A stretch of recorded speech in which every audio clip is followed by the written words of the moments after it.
welcome to the Speeding Bulletin. My name is Steve Younis from supermanhomepage.com. Welcome to the first Speeding Bulletin for 2010. Hope the new year is treating you well so far. Let's get into the movie news. Warner Premiere released an interview with Bruce Davison, who voices the role of President Wilson in Justice League Crisis on Two Earths. In the animated film set for release on DVD and Blu-ray on February 23rd, Davidson's President Wilson attempts to find a balance between leading the human citizens of the parallel Earth and not being crushed by the powerful crime syndicate. Writer Mark Miller indicated via his website's message board that he's more inclined to take on one of his own properties as a film rather than attempting a Superman revamp, but did note down some actors he'd like to see in various roles in the Superman universe. He asked us to imagine Daniel Craig as Lex Luthor, Clint Eastwood as Pa Kent, Daniel Day-Lewis and Julianne Moore as Jor-El and Lara. The extended edition of Superman the Movie and Superman 2 the Richard Donner cut are scheduled to air back-to-back at the Egyptian Theatre in Hollywood this month. Fandango.com are now selling tickets to the digitally restored double feature, which will screen on January 24. While Superman fans in Pittsburgh, Pennsylvania area will want to get along to the Hollywood Theatre in Dormont on Saturday night, January 9th, for a screening of Superman the Movie at 9:30 p.m. The CW released the official spoiler-filled description to Disciple, the 10th episode of Season 9 of Smallville. In this episode, Oliver's past comes back to haunt him in the form of the Dark Archer, Oliver's former teacher, who seeks revenge on his student by taking aim at Lois and Chloe. Speaking of Disciple, Fancast.com has the following spoiler answering the question regarding whether there's something going on between Ollie and Mia. Justin Hartley said, "I hope it's more of a big brother dynamic because, well, she's a little young." Disciple is scheduled to air in the US on Friday, January 22nd. The CW released a promotional image for the upcoming Smallville Absolute Justice telemovie. The image features Clark Kent in front of Dr. Fate, Stargirl, Green Arrow and Hawkman. Written by Jeff Johns, the 2-hour Absolute Justice will air on Friday, February 5th from 8 p.m. on the CW. Superman homepage reviewer James Lance continues reviewing episodes of the 1950s Adventures of Superman TV series. Check out his review of Crime Wave, in which Superman declares war during a crime wave in Metropolis.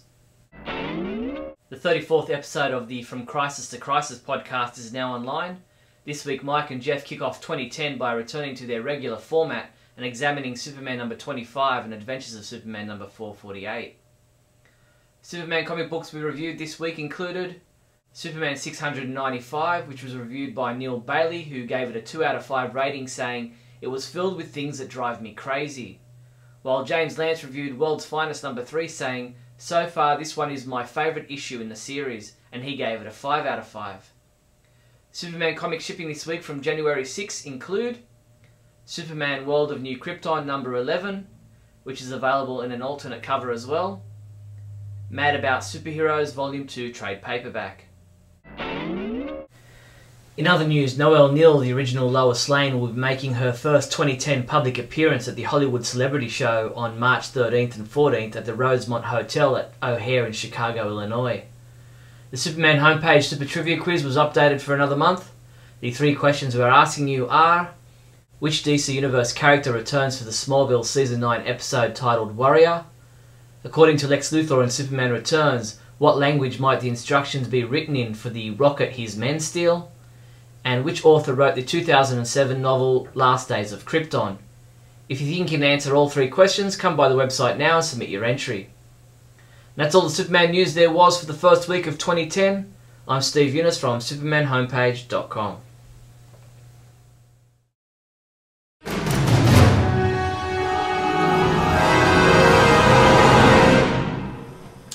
Did you guys read Adventure Comics number 5? I did. It was, you know, it tugged at my heartstrings. You ever see, sometimes you see a movie and you know, oh, this is a crappy movie, and then there's this one moment that tears at your heart and makes you go, oh God, and you want to see it again, even if there's not necessarily anything memorable about that.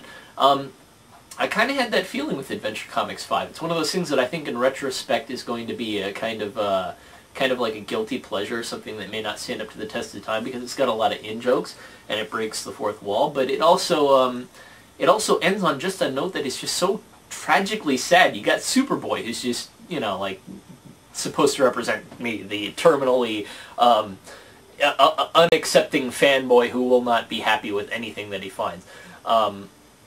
which is kind of like insulting and hilarious at the same time. But it ends with him getting acknowledging the fact that he has failed to understand what the point of everything he's trying to do is. He's basically realizing, oh, I've screwed up everything that I'm trying to do here. I'm supposed to just enjoy something or let it go. Which, you know, God, who wouldn't get that? But anyway, it ends, he gets his girl back, who, you know, like the DC writes his girlfriend back in, and she's got a hope ring in, and it's just so incredibly sad. I kind of teared up a little bit. How stupid is that? It's a comic book, and you're sitting there and you're like, and it really hits you. I hope for moments like that when I'm reading comics, and they're very rare, so, I don't know. Lex Luthor breaking the fourth wall, bumping into Dan DiDio, you know, it's funny. It's really funny. It's like the Mixie thing with Rucka and taking Berganza and Carlin and knocking them around, but that all is kind of shticky, but, you know, I like when it breaks the fourth wall and says something about the human condition. It's really cool. It's always great.